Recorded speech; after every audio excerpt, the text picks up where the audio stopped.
is up, gamers? Sliferegulous back at it again with another deck profile.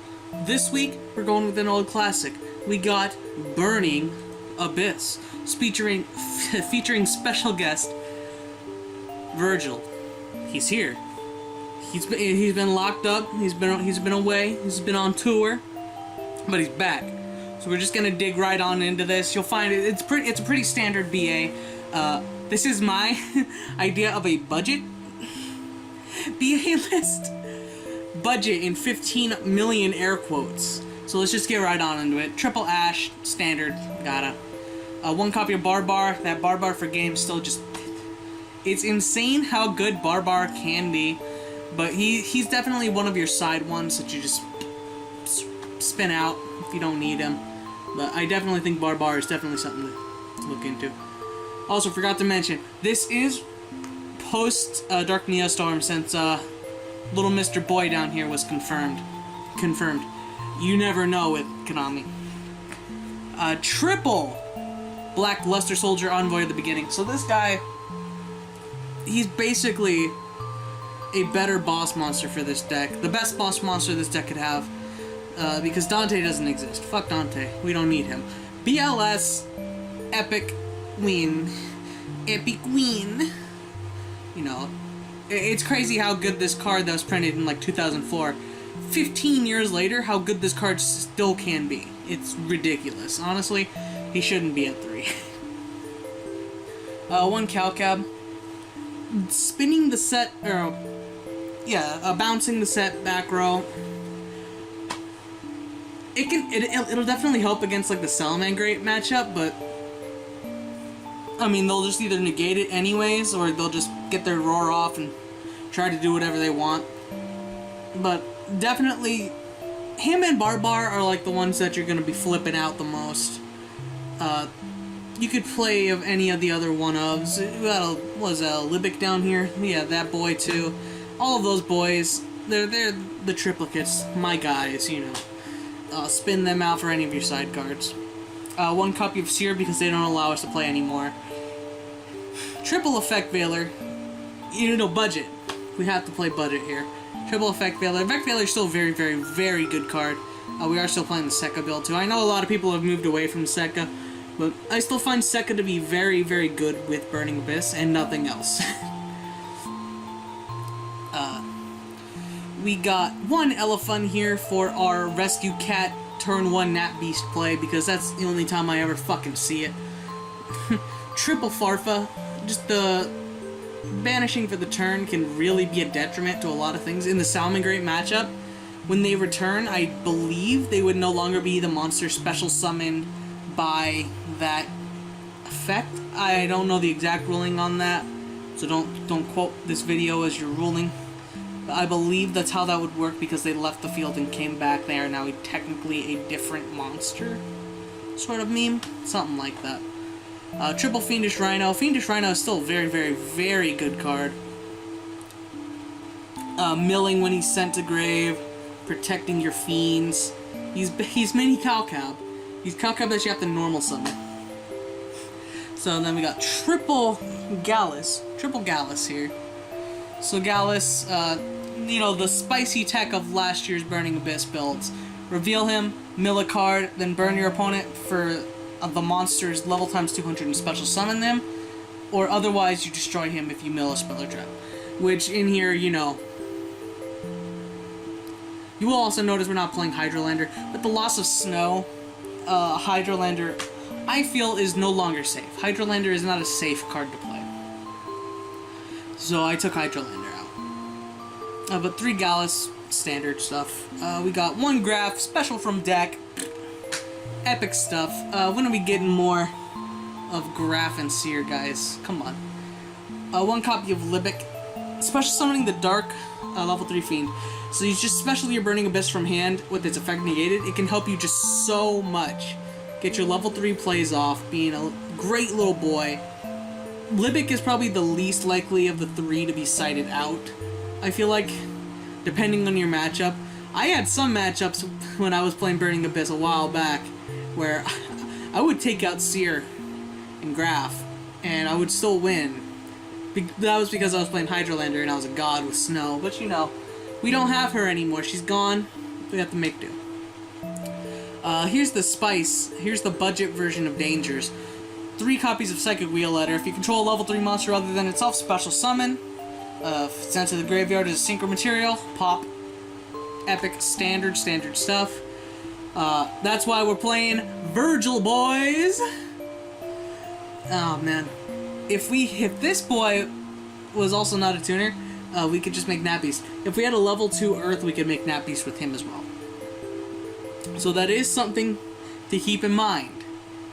We can make Barkion, actually, which would be fucking kind of epic. And would actually be a way to get Hydrolander to work, so keep that in mind. Because this and this is a Barkion. This and this is a beast. Triple Rescue Cat. This and this is a Landoise. This is Naturia's, guys. A Rescue Cat, Special Elephant, and Special Gallus to Synchro Summon Nat Beast on turn 1. Epic plays. Relimit this card, please.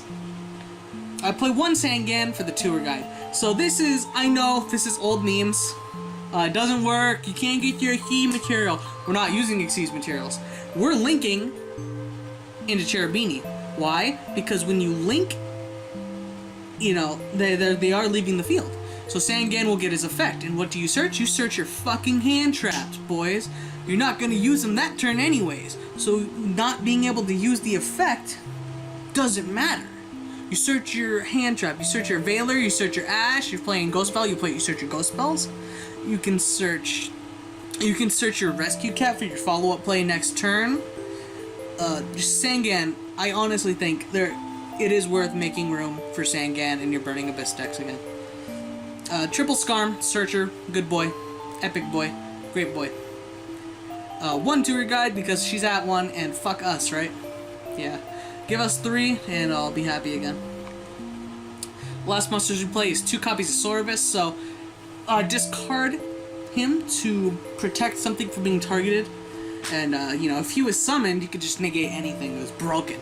Sorvis is just a great card all around, honestly, and I'm glad that Invasion Vengeance's worst secret rare is finally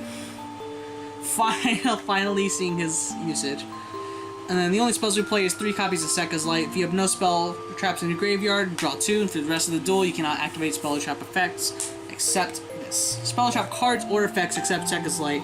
Banish from your grave, take a monster from your hand, put it back in the deck, and draw 1. So, potential like +2, +3. I don't know how ratios work. I don't know math, so it's fine. But, you know. Epic. 40 card deck, standard stuff. 60 card BA would be a delight to see. Onto extra deck, we got 1 copy of Pilgrim to summon off of Beatrice. Ditch 1, draw 1. And being able to send a random card from your opponent's hand to the graveyard is also pretty strong, but I mean, you have to die for that to happen. I never really get into the position where I would need to bring out him. When you get your shit starting to get set up, when you got your Beatrice out there and you're flarfing shit whenever you fucking feel like it, you're in your groove, you're not really losing your tempo. He's here to prevent you from losing your tempo. 1 Nat Beast because it's fucking disgusting. 1 Virgil, he's back. You can make him with Wheel Letter in any level 3. Beautiful. I did not know that this card did not need a Burning Abyss tuner until like last year, and my mind was blown. I called the dude out for cheating, and he was like, dude, just read the card. I was like, no fucking way. Alright, 1 copy of Beatrice because it won't give us any more. It's sad. But detach, mill, anything. Send anything. It's broken. And then if she dies, special Burning Abyss monster from your extra deck. Super strong. I love Beatrice. I'm glad that she exists. I just wish she was Burning Abyss. 2 copies of Mr. Will Never Be Hit on the ban list, in case he gets hit on the ban list to 2. I don't think he'd get limited. I think 2 would be fine, but Burning Abyss is also in that state of doing something and not doing something at the same time. It kind of likes the flip-flop, depending what goes on.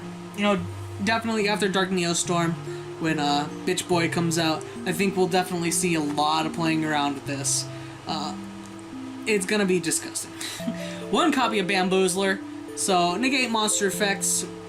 You know, he lost his buddy Rongabongo, but Bamboozler's still here. He's still a good card, still worth looking out for. And one copy of Grand Pulse, just pop shit. It's pretty cool. On to Link monsters, we play a Borreload and a Borrel Sword, just for your Link 4 OTK bullshit plays.